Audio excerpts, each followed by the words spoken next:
Hello and welcome back. So, last week we discovered there's a whole lot more of Denerim we could explore, or explored it, and finally exited the city. And there's one thing I was going to comment about with regards to magic. I don't remember who it was. It was a video I watched a long time ago talking about the use of magic in worlds where there is magic, and how potentially casting magic could make a lot of people nervous, because it could be kind of the equivalent of like swinging a weapon around, like a sword or something, or knocking an arrow, because the people around you don't necessarily know what you're doing, and given the fact that medieval cities were usually pretty flammable, so casting a fireball in a city could easily burn it down. Or, for instance, casting earthquake within a city could knock a lot of buildings down. Notice that we had wind casting earthquake a few times back there.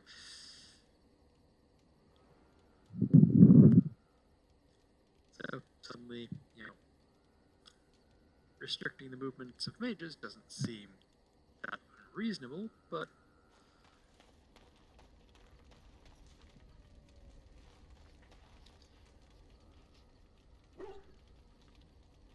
yeah.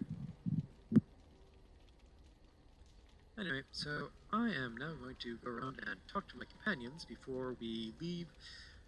Plan is to do a few things in the area and get to Soldier's Peak, the old Warden Fortress, see what happened there, and perhaps actually get ourselves to Lake Calenhad to look into where Genetivi ended up. Yes, Troy, I'm coming to talk to you. Hi. Oh, look at what your fool dog placed in my pack. A putrid, half-eaten hare is not something a woman wants to find in her unmentionables. You ruined them? Does this mean you have to go without? Maybe, but that is not the point. The dirty mongrel can have this back, there, and tell him not to do it again.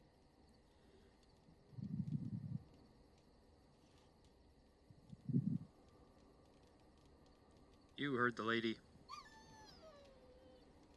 I don't want it, you worthless fur bag.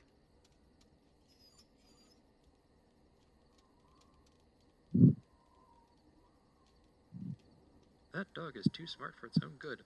He is certainly manipulative, I can tell. I do it too. That's reassuring.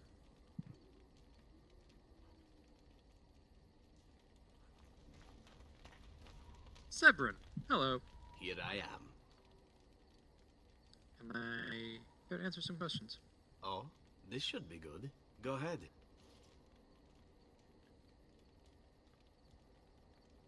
Tell me a little bit about Antiva. Oh, you wish to know about Antiva, do you? The only way to truly appreciate it would be to go there. It is a warm place, not cold and harsh like this Fereldan. In Antiva it rains often, but the flowers are always in bloom. Or so the saying goes. Yes, rain. I imagine being a dwarf who's lived all his life underground with something over his head. I find the concept of rain kind of weird. It's like, oh, randomly water falls out of the empty abyss above us. And it has assassins. Every land has its assassins. Some are simply more open about their business than others. I hail from the glorious Antiva city, home to the royal palace. It is a glittering gem amidst the sand, my Antiva city. Do you come from someplace comparable?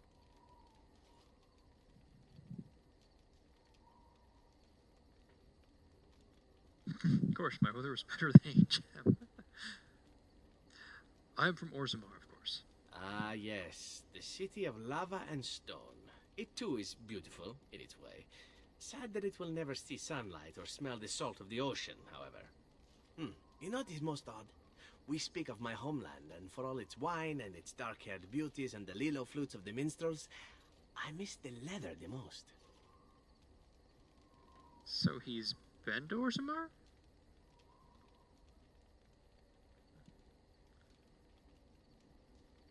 Is that some kind of euphemism?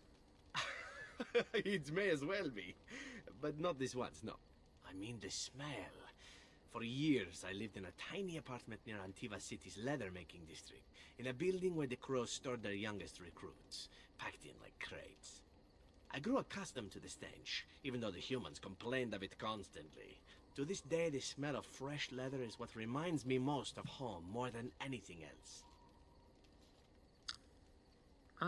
Guess I understand. Process of tanning leather. Well, I think at this point it still involves terrible smelling things, but particularly in the Middle Ages, I think it probably involved urine.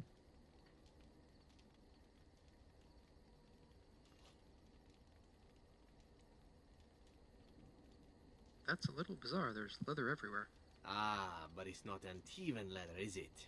I do not know what the Antivan tanners do that is different, but there is no leather more supple nor more fragrant. Before I left, I was tempted to spend what little coin I possessed on leather boots I spotted in a store window. Finest Antivan leather. Perfect craftsmanship. Ah, but I was a fool to leave them. I thought, Zevran, you can buy them when you return as a reward for a job well done. More the fool I, no? Yes, indeed. Now that is something that could easily be. I mean, individual places could have their own secrets in how to do various trades, and also just the raw materials they're working with could have differences because the climate, the soil, the air in the area are just different.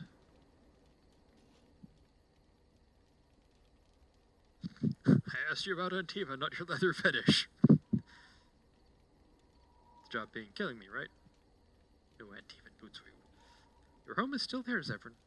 True, and it's a comforting thought. One simply never knows what is to come next. How could I have suspected I would end up defeated by a handsome Grey Warden, a man who then spares my life? I could not.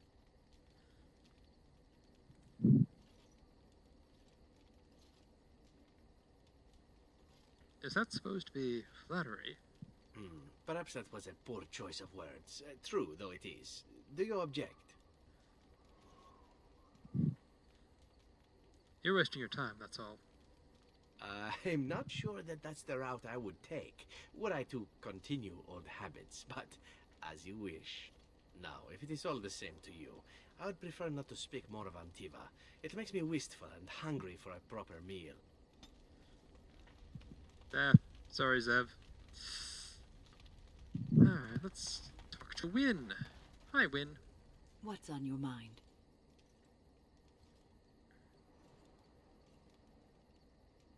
Are you feeling better now? Oh, yes, and thank you for asking. I'm feeling much better today.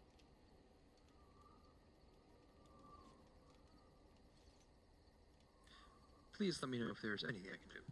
Well, thank you for your kindness, my dear. It certainly warms these rickety old bones.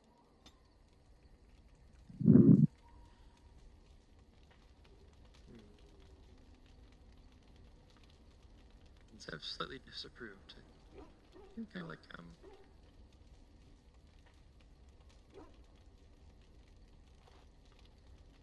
you really should just pick no for an answer. Hello, Alistair.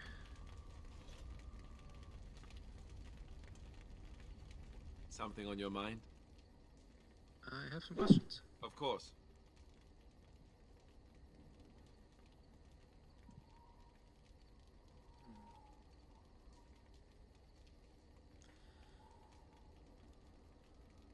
What changes about you after the joining? You mean other than becoming a Grey Warden? You've been the Grey Warden longer than I have. You know, I asked Duncan this too, and all I got was, "You'll see."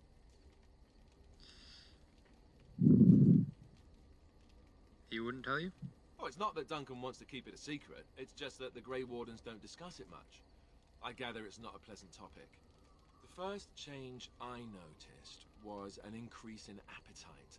I used to get up in the middle of the night and raid the castle larder. I thought I was starving.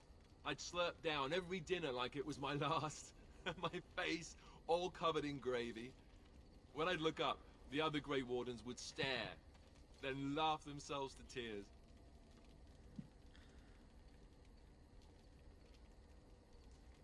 So it was a joke? More like an initiation. They all went through it too. Oh, and then there were the nightmares. Duncan said it was part of how we sense the Darkspawn. We tap into their, well, I don't know what you'd call it, their group mind. And when we sleep, it's even worse.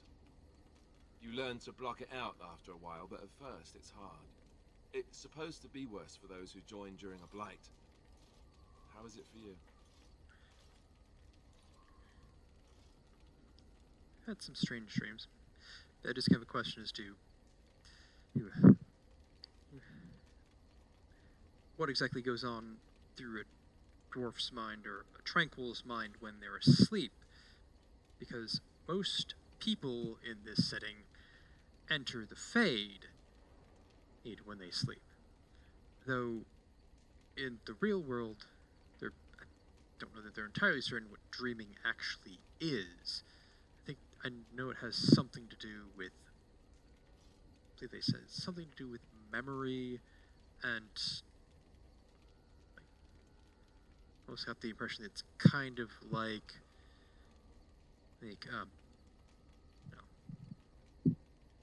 defragging the hard drive, I guess. Not sure. Honestly, I'm not sure that any of my computers have done defrags in a while. But needed them in a while. So, do the minds of dwarves and the tranquil still do that? They still have strange dreams?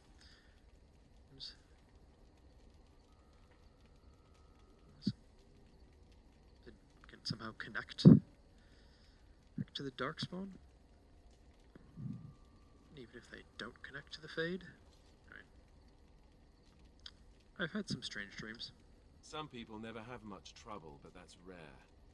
Others have trouble sleeping their entire life. They're just more sensitive, I suppose. Everyone ends up the same, though. Once you reach a certain age, the real nightmares come. That's how a Grey Warden knows his time has come. His time has come? Oh, that's right. We never had time to tell you that part, did we? Well, in addition to all the other wonderful things about being a Grey Warden, you don't need to worry about dying from old age. You've got 30 years to live, give or take. The taint, it's a death sentence. Ultimately, your body won't be able to take it. When the time comes, most Grey Wardens go to Orzammar and die in battle rather than waiting. It's tradition. Okay, given as I'm from Orzammar, and actually Orzammar royalty, I should know that if that's actually the case.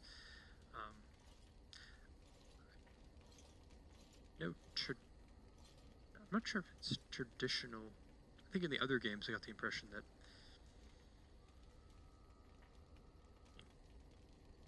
sure, Orzammar might be the easiest way to get into the deep roads, but I got the impression that any deep roads entrance would be good enough.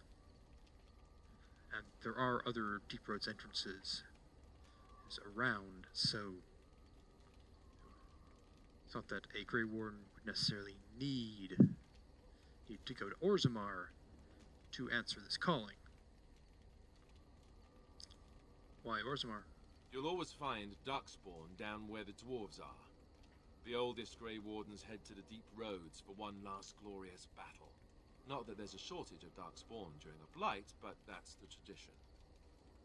The dwarves respect us for it. And you wondered why we kept the joining a secret from the new recruits. There you have it. Yes, I'd be aware of the dwarves' opinions of the Grey Wardens. And like I said in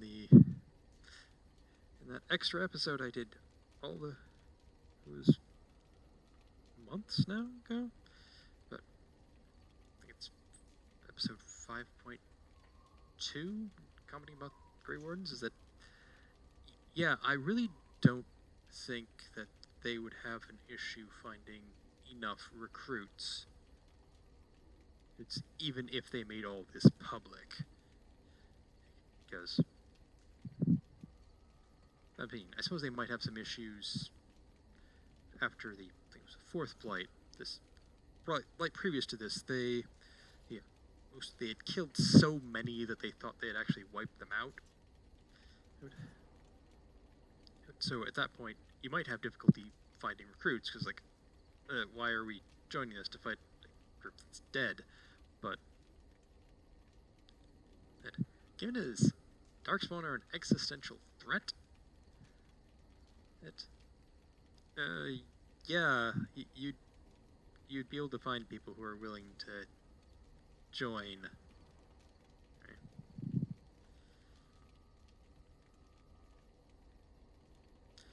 I never wondered that. I understand. You know, Duncan, he started having the nightmares again. He told me that in private. He said it wouldn't be long before he'd go to Orzammar himself. I guess he got what he wanted. I just wish it had been something worthy of him. You will be remembered, Alistair, as will the others. I know. Ending the Blight should make this all worthwhile, right? Alright. I don't think Sten has anything to say to me. Yes. I want to discuss something you mentioned. Speak, then. That's enough for now. Then I suggest we move on. I have a question. I am hardly surprised. Actually, never mind. Very well. And I can't ask him to leave, but honestly, with all the characters, you can ask to leave. Basically, getting rid of any of them cuts off potential, gameplay and you can have. So, I'm not gonna do that. Let's go. As you wish. Okay. And now to go talk with my dear Morrigan.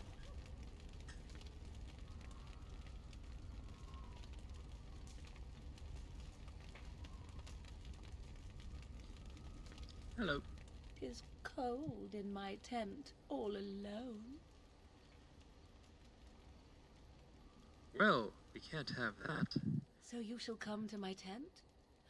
But whatever shall we do in that tiny little space together while we wait for it to warm?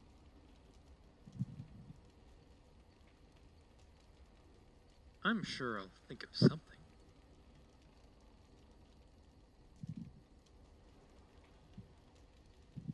Good. Then let us waste no more time with foolish talk.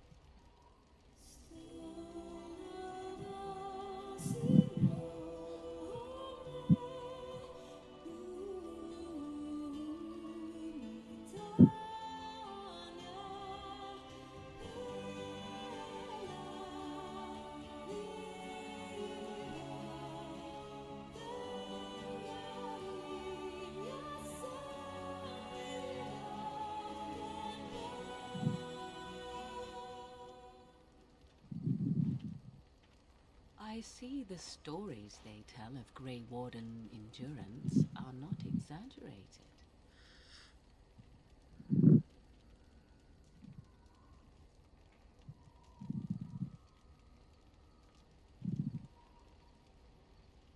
Oh, there are stories?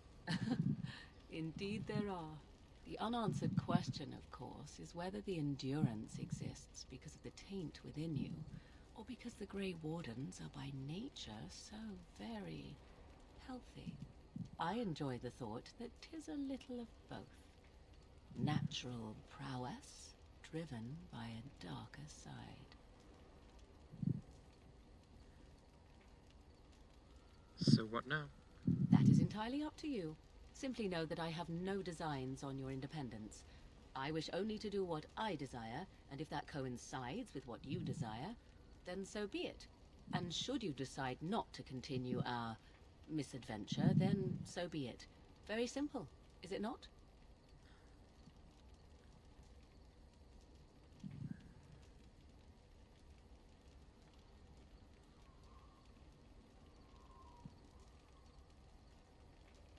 I can live with that. Then we should get along marvelously. Come then, let us be off before the others begin to stare.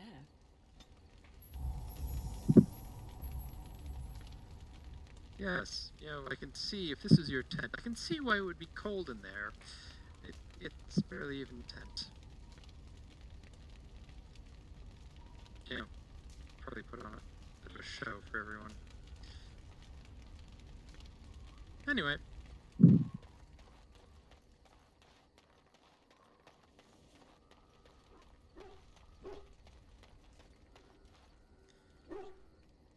And with that, we'll be off.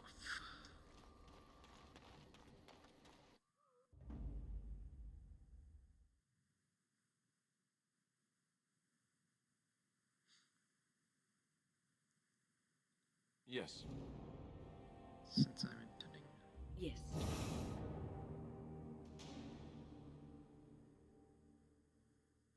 Indeed.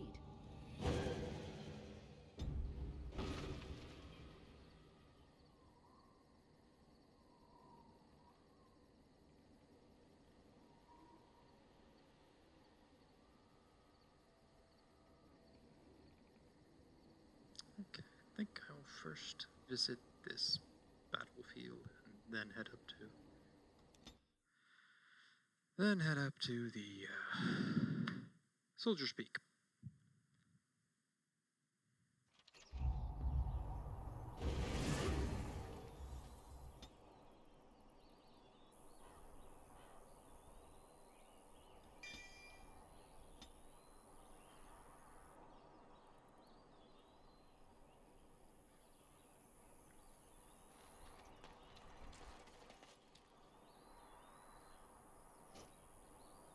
As you say.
Be done. Yes.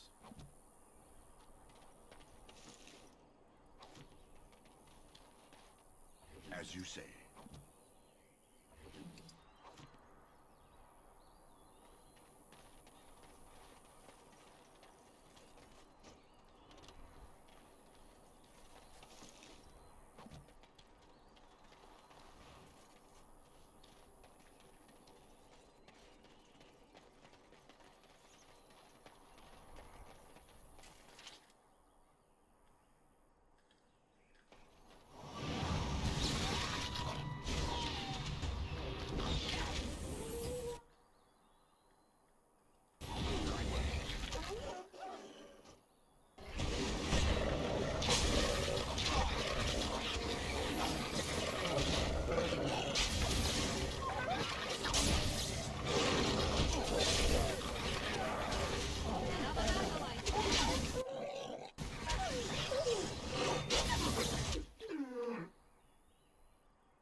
As you say.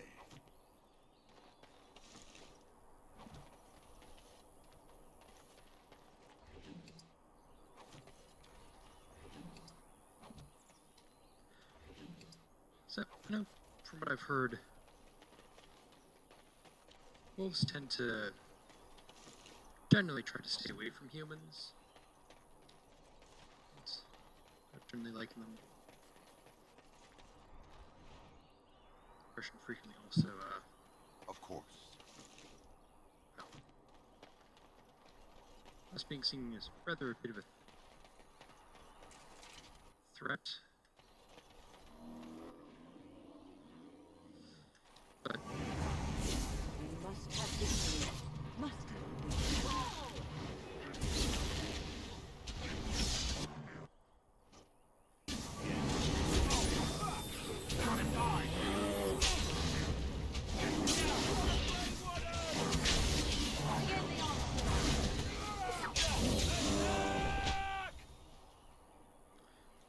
yeah, generally bears and wolves avoiding humans.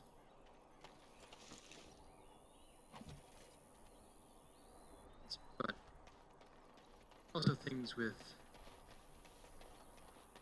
them being opportunistic. I think actually, Of course. and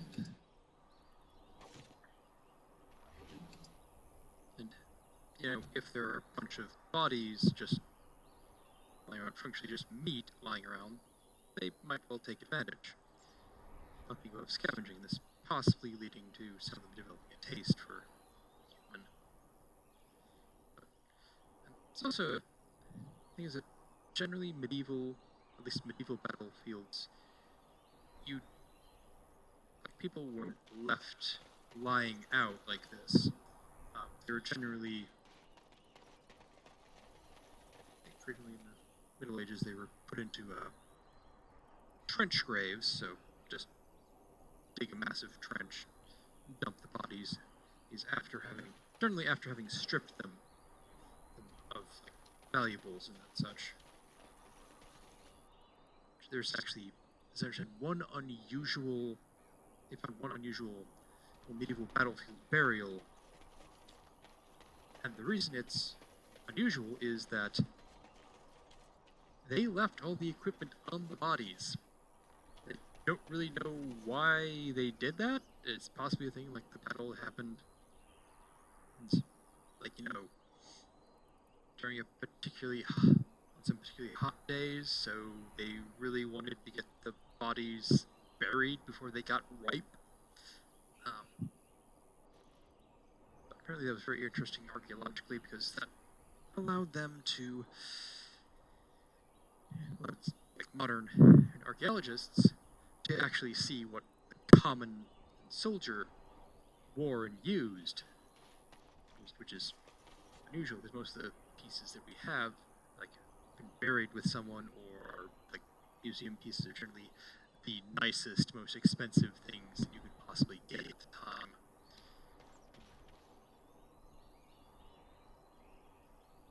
And more like family heirlooms, which, if they've survived that long, they're quality, as opposed to, you know, something that, you know, the village blacksmith who's used to just shoeing horses, just being a farrier, and suddenly you got a bunch of your menfolk going off to war, and we want to give them the best that we can, and, you know, equip them the best that we can. Sure, I think I can, you know, make some pieces of metal roughly conform to your body to protect you.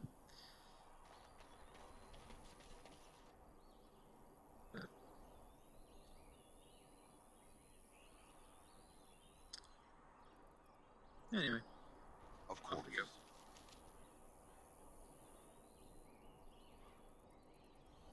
Alright, and now let's hit Soldier's Peak.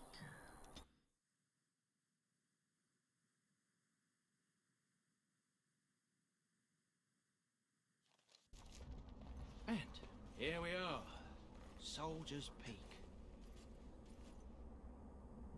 Maker's breath. Look Look at the size of her. What a fortress. I told you the map would get us through the tunnels.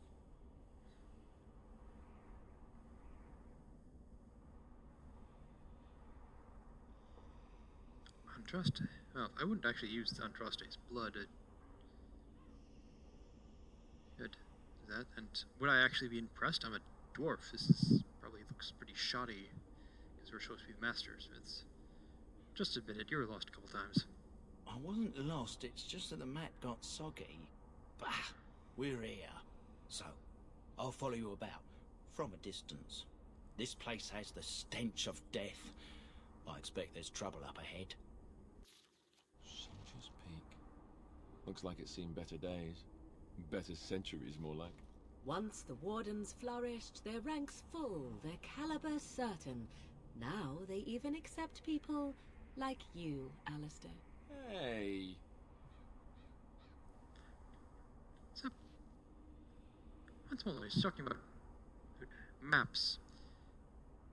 It's a thing that people often don't realize nowadays is that the ability to read maps is not. You know, it is a skill, and it wasn't necessarily a skill that everyone has, or for instance at this point, I mean, well, during the Middle Ages or pre-modern times necessarily had maps were not as expensive as books used to make, but were still, expensive, kind of fragile.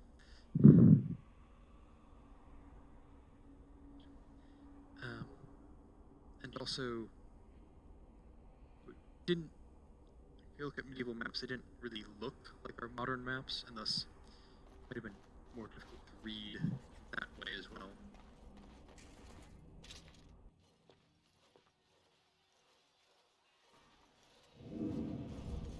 Fall back! Fall back already! Taking the peak will not be easy, my lord. I gave the Wardens one chance to die with honor. Instead, they hole up like cowards. We follow the King's advice, then. Starve them out. But the peak has months of supplies. Then we wait. When they are too weak to lift their weapons, we will send them to their final judgment. What was that? Felt a bit woozy there. I'm not mad, am I? You saw it too.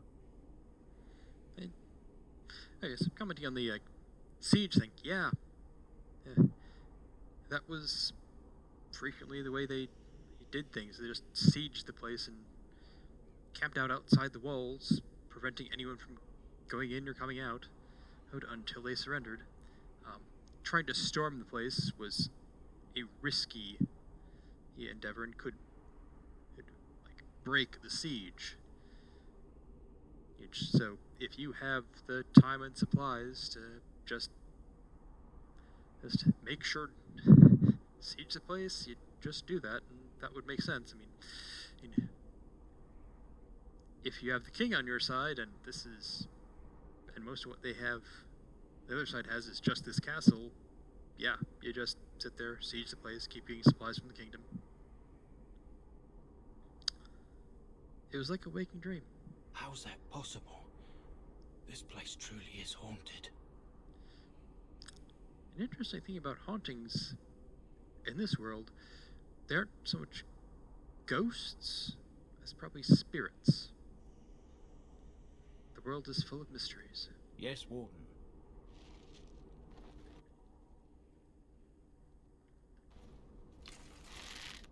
Ooh, invisible bow.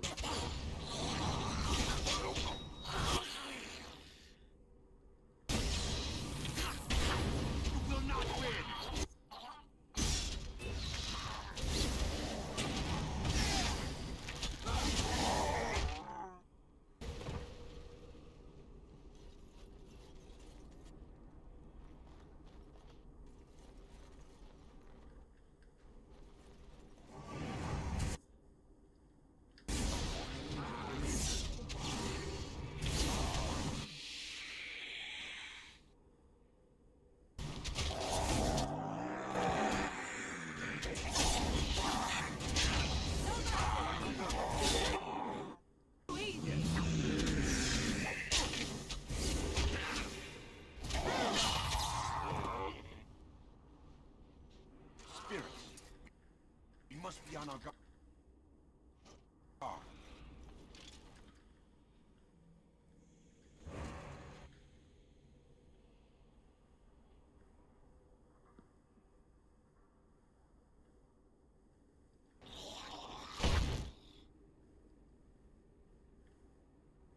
As you say.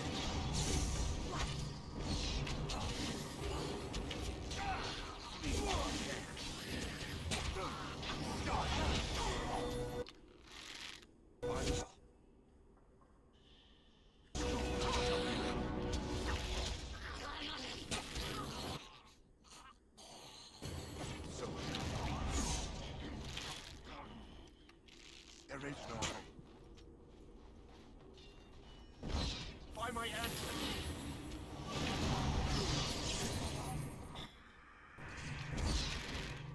Hey, watch it! Die! Kill it.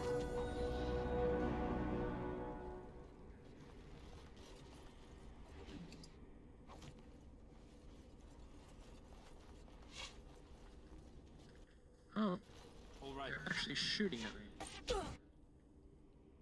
Of course.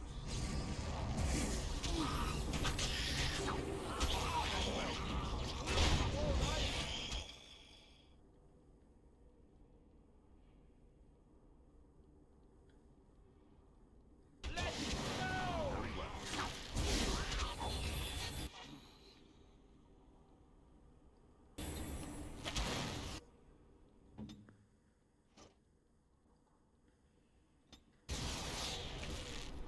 Plunge. Is that it?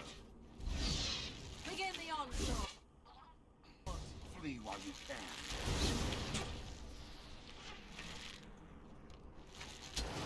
Keep firing. Dumbasses. Let us end this. Let's grab some glory! Just die already! You will learn to fear me.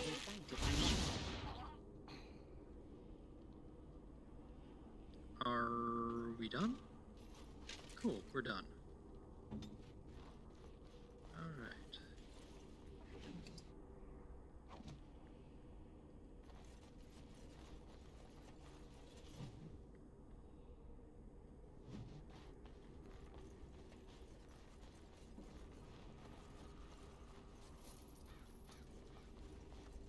Arlen's Lord, okay. Of course.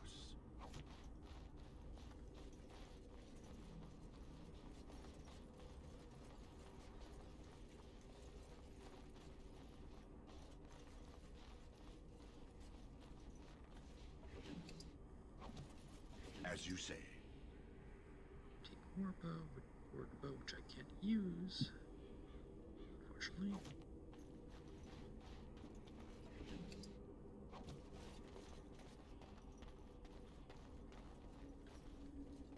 Okay.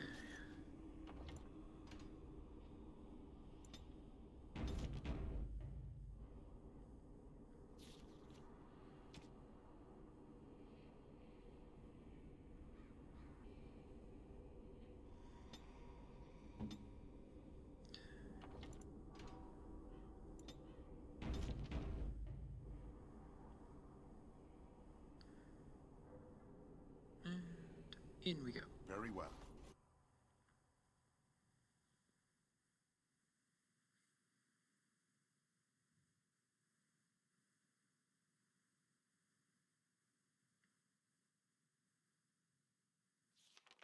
The men's morale is low. My spells are of no use in this matter, Commander. There is more to leading men than sorcery, Avernus. I will remind them that they're wardens. Men, I won't lie to you. The situation is grim. Our forces outnumbered, our bellies empty, and our hearts are sagging. But we are wardens! Darkspawn flee when they hear our horns. Archdemons die when they taste our blades. So are we to bend knee to a mere human despot? No! I, for one, will never give up! I, for one, will never surrender just to dance on Arlen's gallows.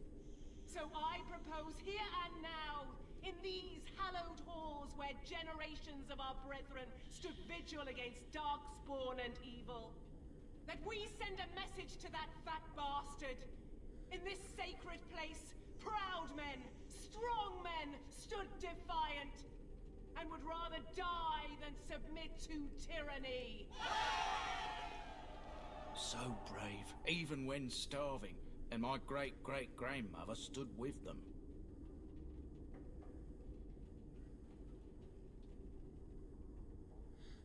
King Arland was a tyrant? Not much is known of King Arland. The War of Succession that followed his death, now that was a piece of work. Lasted nearly a decade, and almost burned Denerim and the palace to the ground.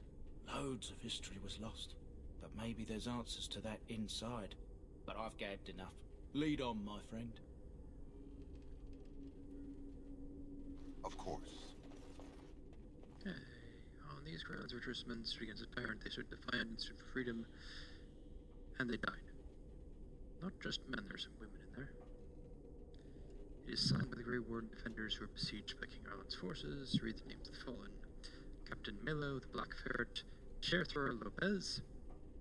Interesting. That. Sir Derek of Orlais, and Jason the Longbow. Alan the Quibbler. Sounds like an argumentative sort. Cartography Martyr. I've never heard of Cartography Martyr. David the Silent.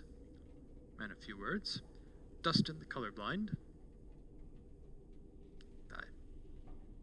I suppose we have more than one Dustin. That would be one way to distinguish them. Abenger of the Bovine Brethren.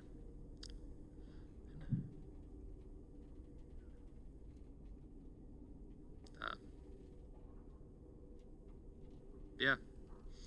Ferrell the Feral. Sir Graham the Untiring. Wonder if he's part of the reason why the Grey Wardens have a reputation for endurance. And Jason, Sansless Argonauts. Jason without the Argonauts. Langley the Nefarious, Lucky Lacuna. Well, Lacuna as a whole. Interesting. Mad Dog Smeadows.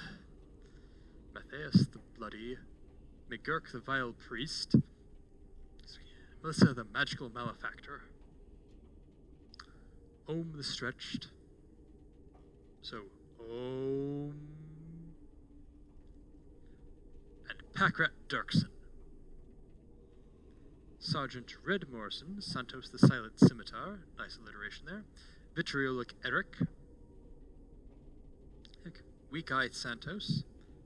I wonder if that's a way of saying he was nearsighted or something. And Wellburn the Exhaustive Fire. Wellburn.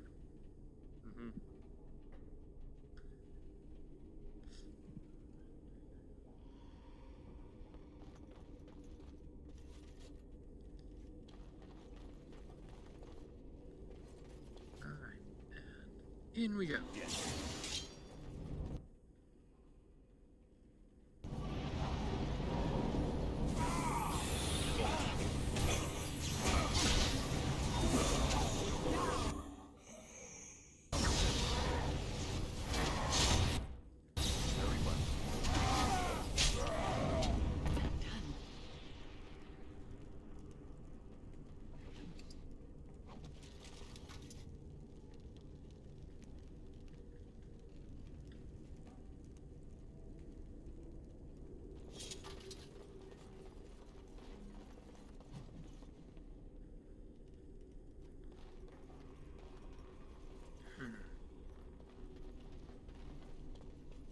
As you say.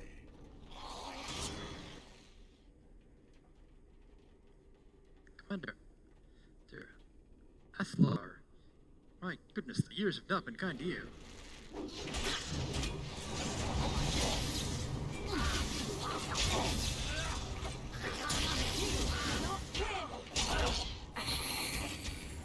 I have beaten one. Yes, you have.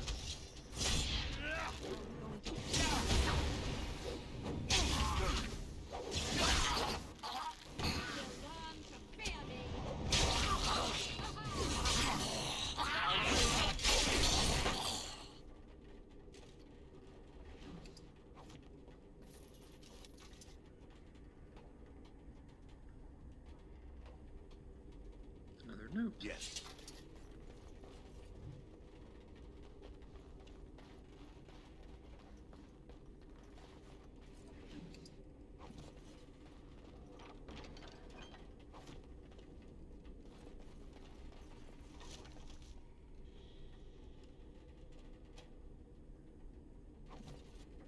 Hang on a second. Warden's longsword. Warden's long. Yeah, they're just two different Warden's longswords.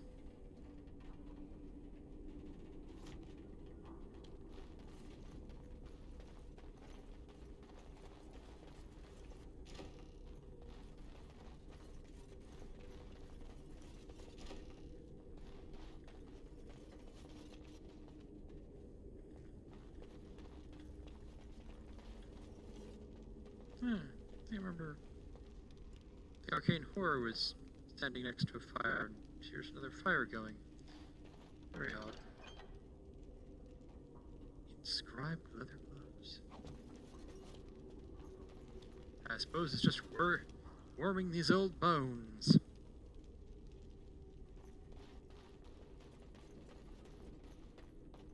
Alright, let's see. I can't get into there.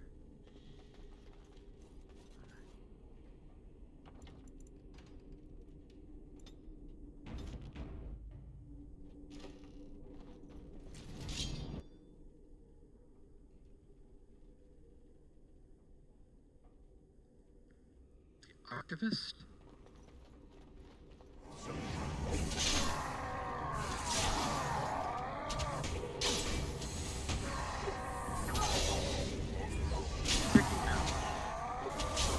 Oh, the spirit below the belt.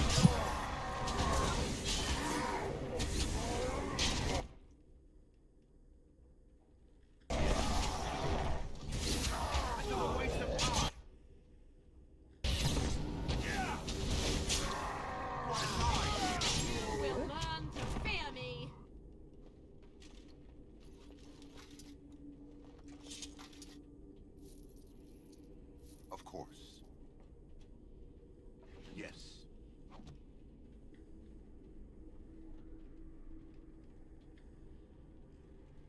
Archivist's book. It will be done. This book is badly burned. You can make out a word here and there, but that is all. The door won't hold, Archivist. Almost done. The truth must be told. What does it matter? We're dead. Our grand rebellion so close. And to die here, a stillbirth. We never should have done it. Wardens aren't supposed to oppose kings and princes. Should we stand idly by? Another one. Rebellion? What's this about a rebellion? If only the book weren't burned.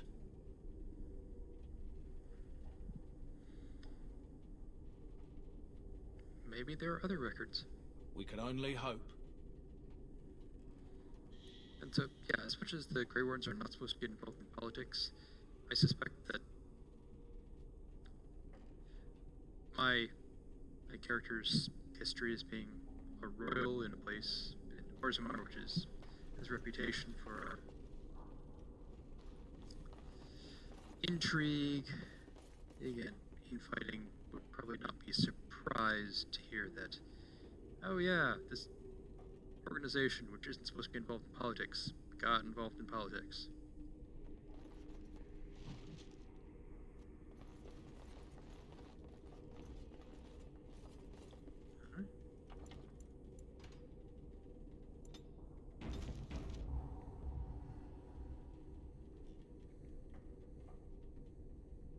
Alright, and that's where I'm going to call it for this one. Thank you for watching. Do any relevant things with YouTube's funds. I hope you enjoyed, and have a nice day.